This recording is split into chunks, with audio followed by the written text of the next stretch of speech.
Thank you for joining me, Diana Master, on NMH at 1, where we highlight the news making waves in Namibia and beyond, ranging from current affairs, community stories, sports, and economic news. Now, coming up in this broadcast, SSC pushes for 4 months maternity leave. Activist trial postponed. Cancelled tenders have healthcare on the deathbed. Stick around, we'll be right back with our midday news update.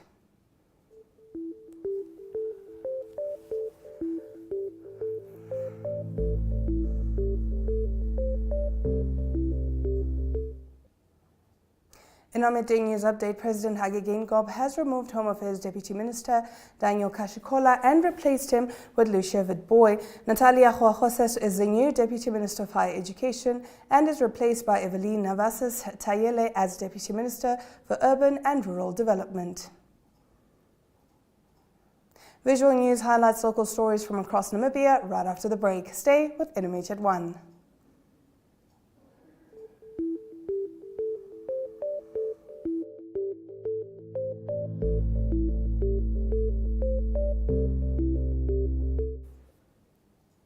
Getting into today's visual news clips, the Race to First Oil seminar hosted by NAMCOR is currently taking place in Windhoek, where socio-economic benefits, Namibia's fiscal share in oil discoveries, and the exciting opportunities presented within the industry from a NAMCOR perspective are being discussed. Let's have a look.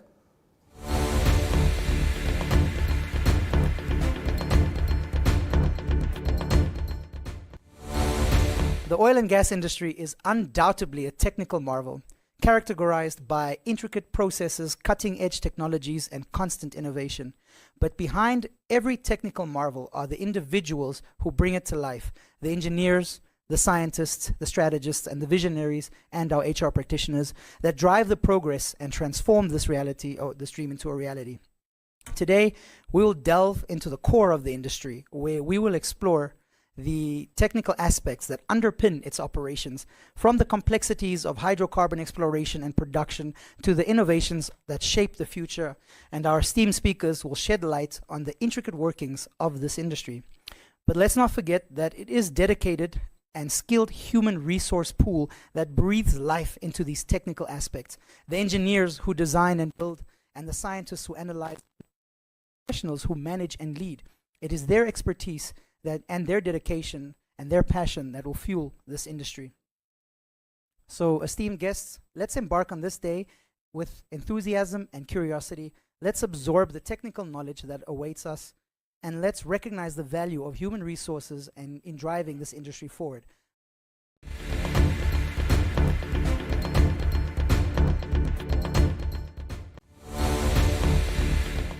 Getting into our next video, Red Force debt collectors continue to operate in Windhoek after the captor's municipality decided not to change anything about their contract or their methods. This information was made this morning in the City Council's meeting hall by the Deputy Mayor, Magdalena Lombard. No pensioner's residential account is handed over to Red Force, and no rent is charged on accounts of any resident handed over to Red Force, apart from the collection of fees of 10% of every payment made by defaulters, she insists. Ogeto Craig has more.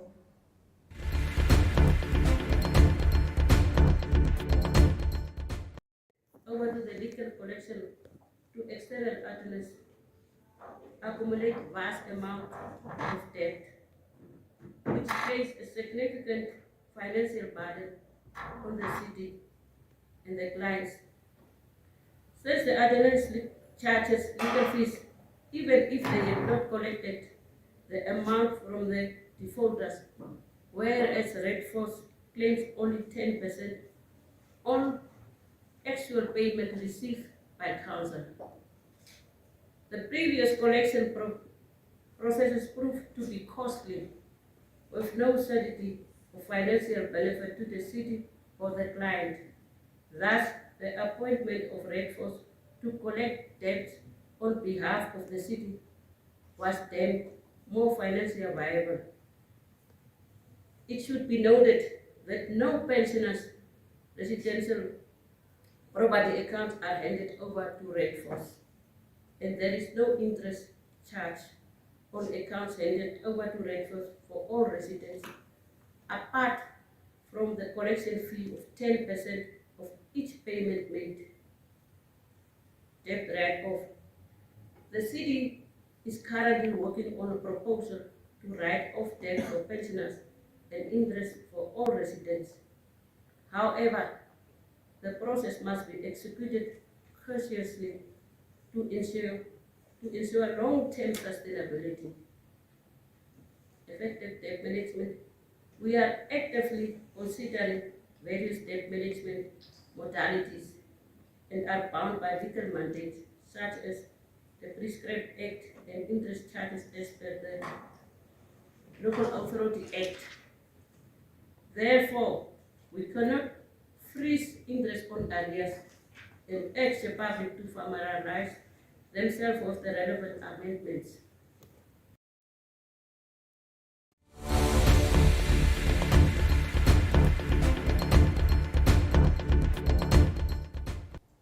The local authority councils of Omaruru, Karibib and Usakos launched the amalgamated rotational annual festivals. The festival is set to take place in Omaruru on the 27th of September 2023. Host Mayor Vincent Kahua shared his delight to host and welcomed all corporates and members of the public. Precious Nituanapo reports.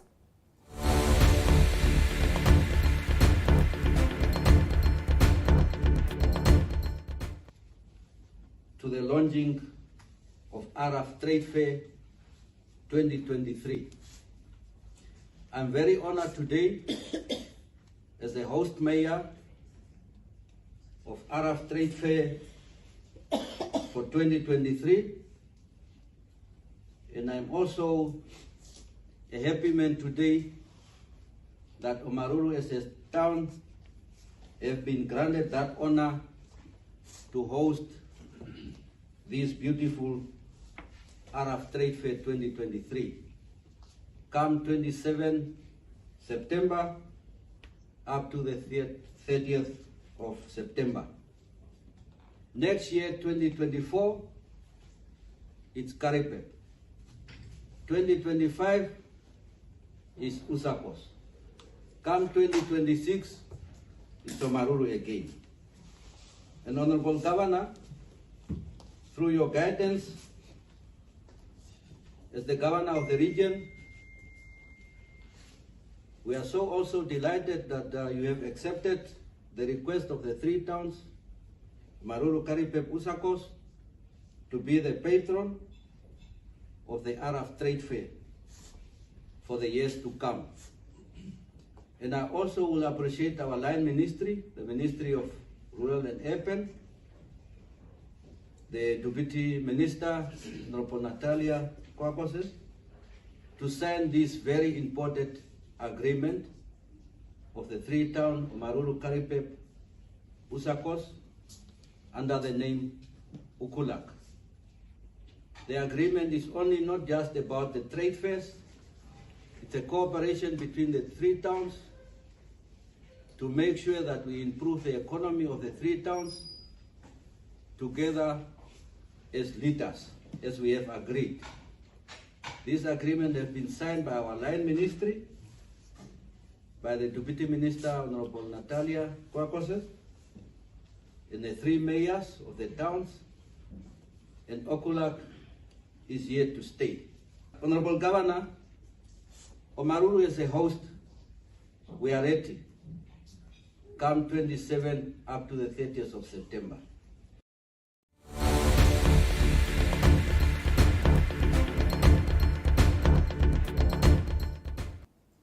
Stick around after the break. The Namibian Sun leads us into the newspaper review segment. We are so excited to be kickstarting your morning with the entertainment. Everything was happening during this past weekend. Yes. Exciting news. Wow, no, she was killing it already. In my opinion, I don't see anything wrong with him serving the full term. As well as keeping you informed on the issues that you need to know happening in and around our country.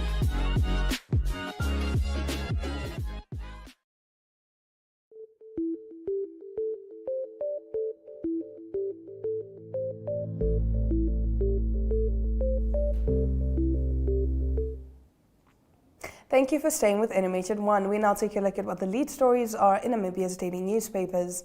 The Namibian Sun reports that Hilaria Johannes, the mother of a man who died at Onethili on Saturday, allegedly right after he had sex, has condemned how police revealed the intimate details surrounding his death. A police report on Monday indicated that Elia Johannes died moments after having sex with his girlfriend. The media, including the Namibian Sun, consequently reported on the incident. The deceased's mother said the report had caused harm to the family. The police never consulted us before making this matter public or told us how they found my son. I just saw on social media that he died after having had sex, she said.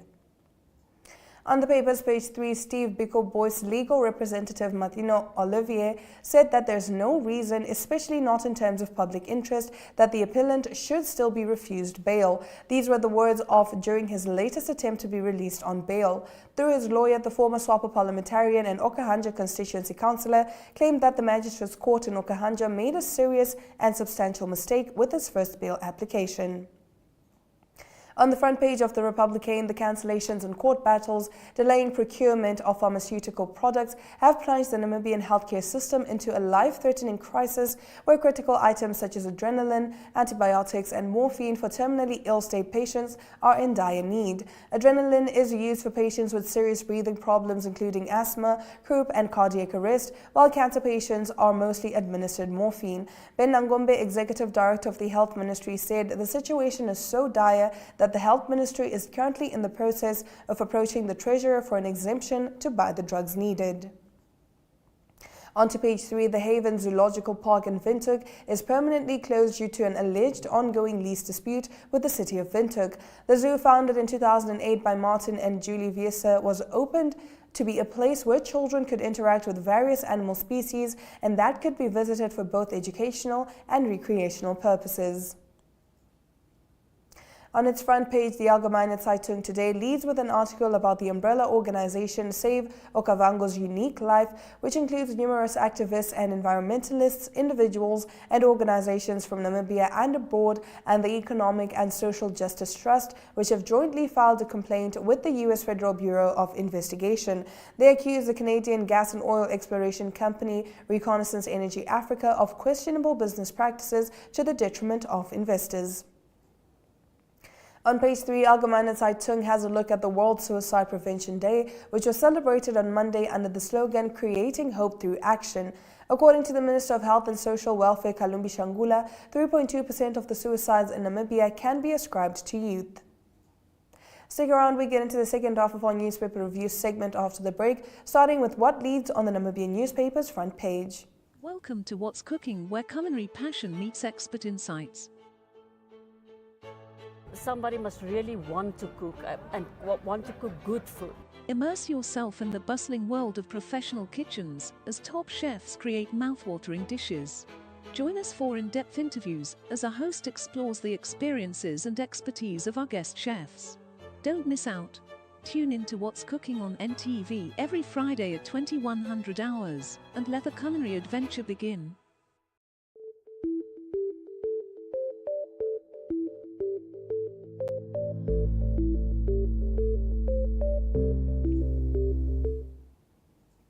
Let's continue with our newspaper review.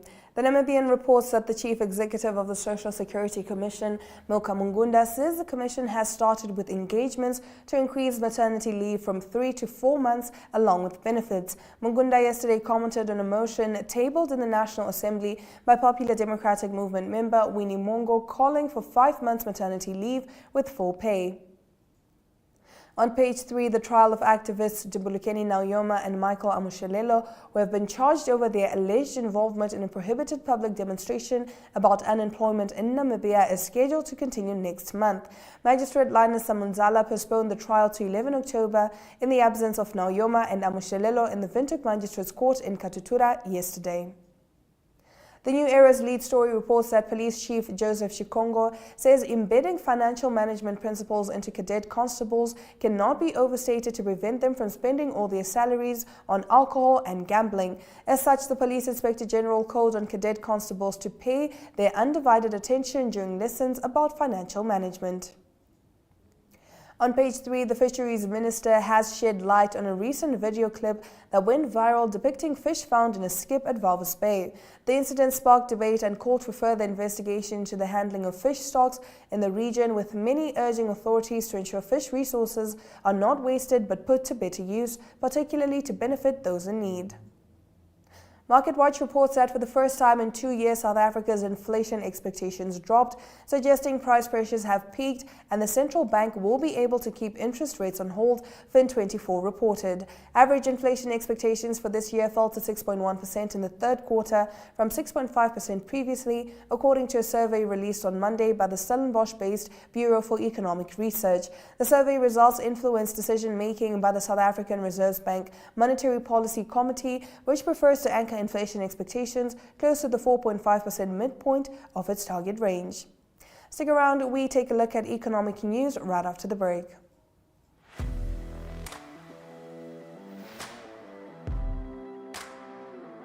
Hello and welcome to today's Sports Rep Show. I am your host, Jesse Jackson Kauraika.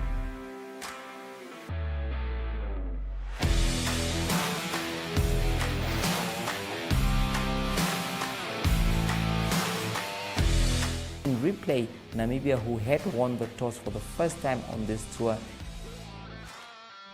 Good day everyone, time for international sports news, starting off with tennis news, both on the WTA for women's and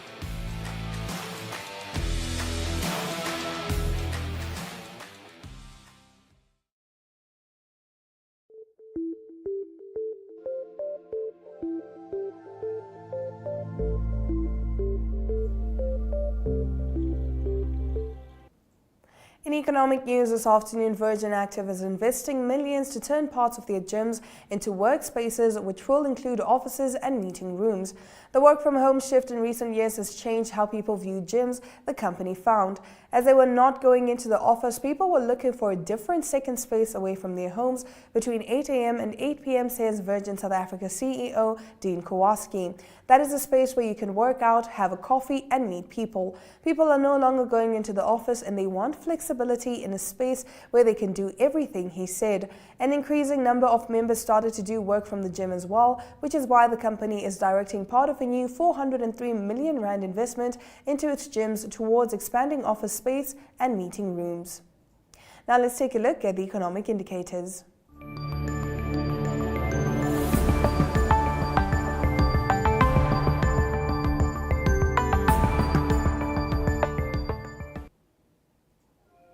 The Namibian dollar trades at 23.52 to the British pound, at 20.29 to the euro, 18.92 to the US dollar, and 2 Namibian dollars and 60 cents buys you 1 Chinese yuan. Capricorn Investment Group Limited took a dip of 0.1%, while MTC took an upturn of 5%.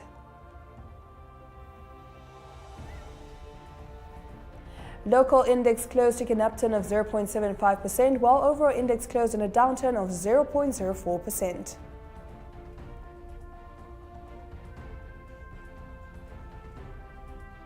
Looking at commodities, gold and platinum took a dip of 0.07% and 1.17% respectively, while copper and Brent crude oil took an upturn of 0.06% and 0.70% respectively.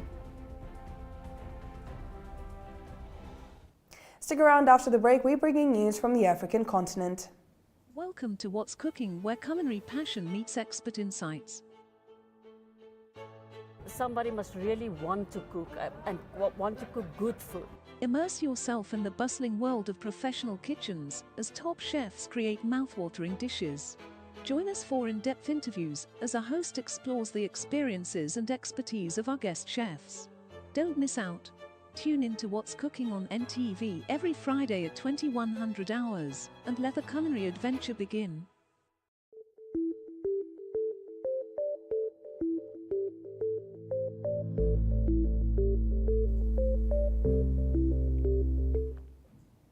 We now expand beyond Namibia's borders to give you the latest news from the rest of the African continent. The eastern Libyan city of Derna on Wednesday counted its dead in the thousands and feared a very heavy toll after 2 dams broke under the pressure of torrential rains, releasing powerful flood waters that swept away everything in their path. Given the difficult access to this town of 100,000 inhabitants, uncertainties remain over the number of victims over the disaster, which could have left several thousand people dead or missing, according to the authorities. Roads were cut off, landslides and floods prevented rescue services from reaching the population, who had to make do with rudimentary means to recover bodies buried by the dozens in mass graves, according to images broadcast on social networks. Dana and other towns are virtually cut off from the rest of the world, despite efforts by the authorities to restore cell phone and internet networks.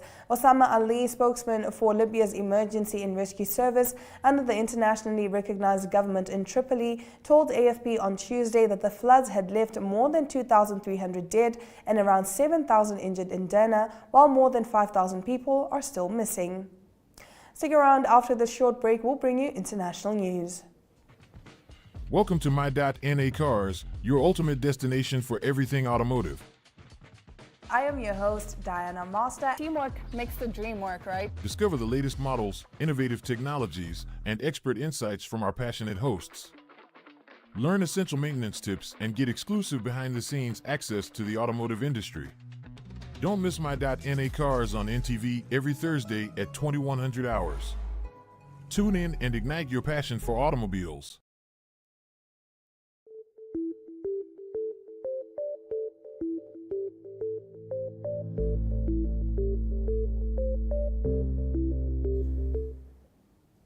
In international news this afternoon, Russian President Vladimir Putin said he and North Korean leader Kim Jong-un would discuss Pyongyang's satellite program, and Kim said Moscow has his full backing in its sacred fight against the West as they met today at a cosmodrome in Russia.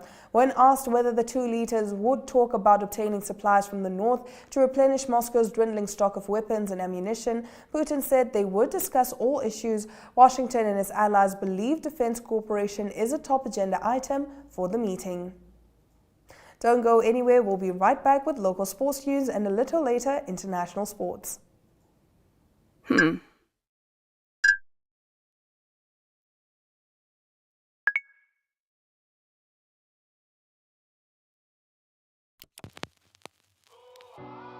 E-Ticket, your online ticket solution for events and event marketing, bringing you ease of mind and making sure that your event gets out there.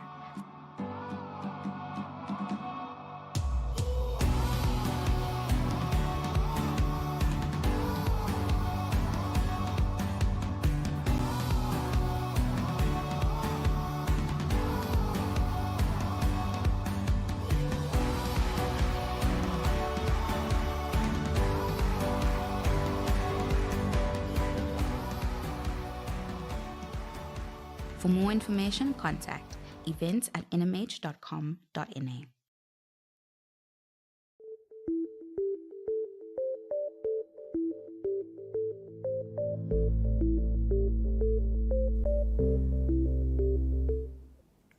Starting off our local sports news, the Brave Warriors of Namibia have officially qualified for the Africa Cup of Nations after Cameroon and Burundi drew 0-0.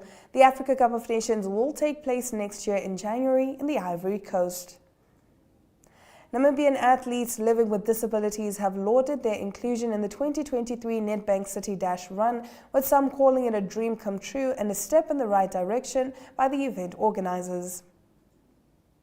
Urban and Rural Development Minister Erastus Utoni on Monday commended all 14 regional councils and their leadership for striving to improve employee wellness through recreational interventions such as sports to achieve a healthy work-life balance. Stick around, we'll be right back with international sports.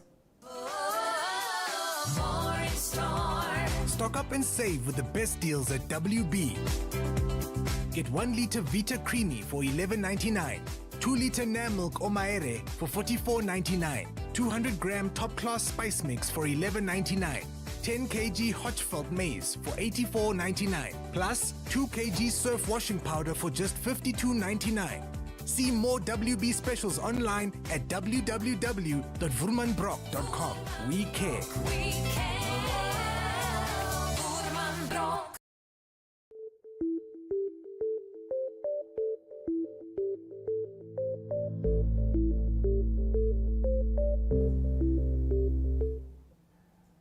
In now for your international sports news. France head coach Fabien Galtier may have made wholesale changes to his side for Thursday's Rugby World Cup game with lowly Uruguay in Lille, but he refuses to take them lightly.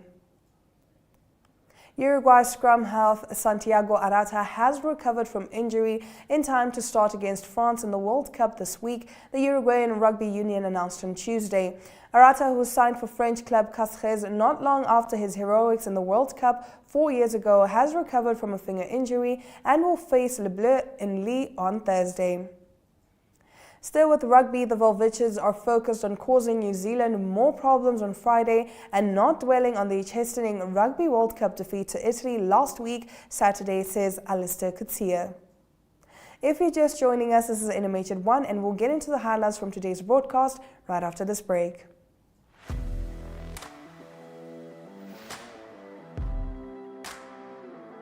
Hello and welcome to today's Sports Rep Show. I am your host, Jesse Jackson Kauraika.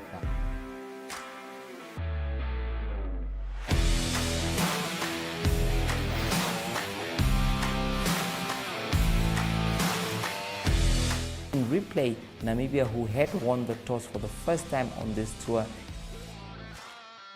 Good day everyone, time for international sports news, starting off with tennis news, both on the WTA for women's and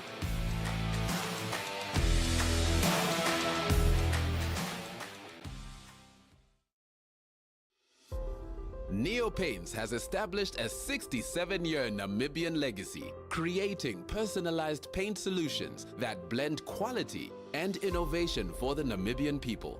We pride ourselves in being a 100% Namibian-owned company, investing in our country and our people by employing and empowering true Namibians. With every brushstroke, Neopaints commits to our quality guarantee and always delivering a coat of excellence. At Neopaints, we always stay true to our country. We are as Namibian as you.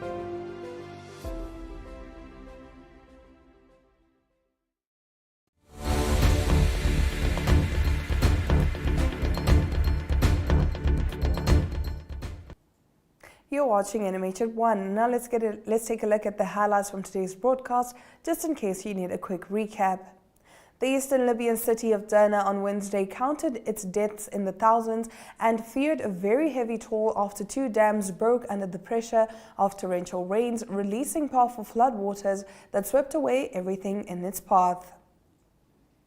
Russian President Vladimir Putin said he and North Korean leader Kim Jong-un would discuss Pyongyang's satellite program, and Kim said Moscow has his full backing in its sacred fight against the West as they met today at a cosmodrome in Russia.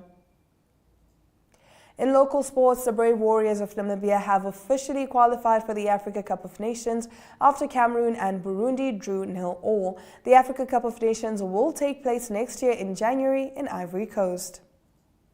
And with that, we have come to the end of the broadcast. Remember to tune in every weekday at 1 p.m. to spend your lunch hour with NMH at 1, catching up on the latest news in Namibia and beyond. That is it for today's show. From all of us here in studio and from me, Diana Master, we wish you a lovely Wednesday ahead.